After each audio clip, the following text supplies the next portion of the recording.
Thank you very much, Mr. Speaker. I'll be brief, referring to the order of questions in which the Leader of the Official Opposition asked his question. I'll start with a brief citation from Beauchesne's Parliamentary Rules and Forms, 6th edition, page 122, section 414. And speaking about supplementary questions, it says the extent to which supplementary questions may be asked is at the discretion of the Speaker. And as you yourself, Mr. Speaker, made a ruling on the 7th of December 2016, Alberta Hansard, pages 2401 and 02, referencing a ruling of Speaker Kowalski from May 12, 2004, page 1390 of Hansard of the day. Speaker Kowalski says, now, there's a tradition we follow here that if an honourable member is recognized, they raise the first question, and they're allowed 2 supplementals. It has always been understood that supplementals must have something to do with the first question. And on March 30th, 98, Speaker Kowalski ruled on page 1200 of Hansard, there is a consistent rule that there should be some flow with the questions and they should be of a similar type of subject.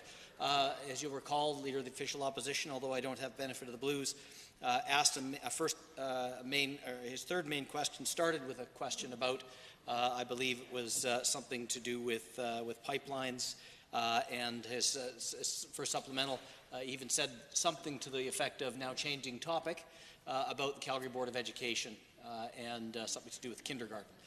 So, Mr. Speaker, I imagine this perhaps could be from his experience in other legislative assemblies or Parliament, but that is not how we do things here in Alberta. Thank you, Mr. Speaker. The Government House Leader. Thank you very much, Mr. Speaker. Well, I won't repeat what the honourable member has said. I concur with his point of order, and I would just draw your attention to the statement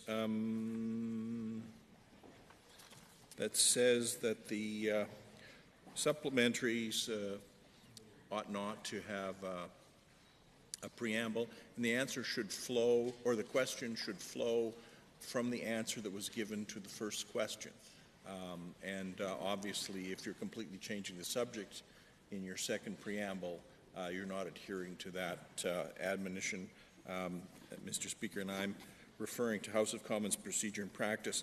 And I know apparently I have an outdated edition, so my precise page citation will not be correct, but that's generally what it says, Mr. Speaker.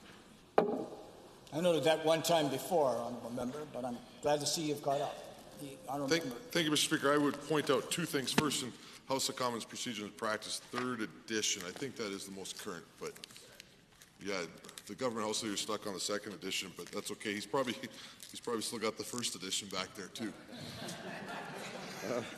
Anyways, in Chapter 11 on page 513, it says, under supplementary questions, by definition, a supplementary question is meant to arise from the information given to the House by a minister or parliamentary secretary in his or her response to the initial question. It is thus posed immediately following the response to an initial question. The same guidelines that apply to an initial question also apply to a supplementary question. Speakers have historically used their discretion to insist that a supplementary question be on the same subject and, as a general rule, be asked of the same minister.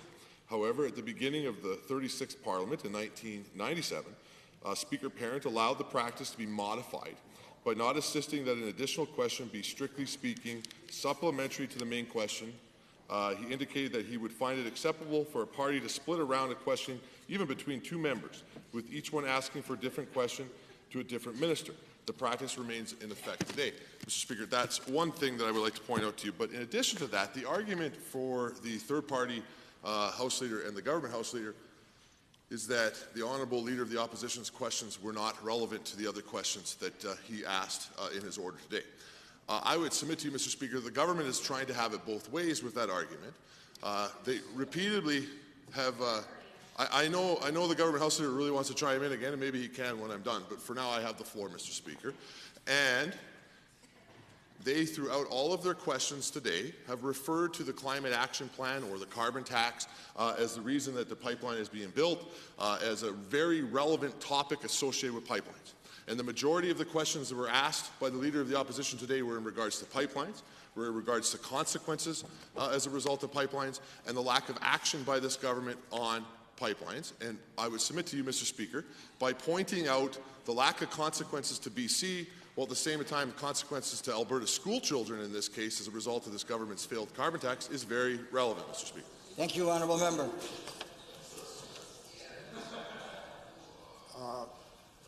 In this particular instance, I agree that there is a point of order.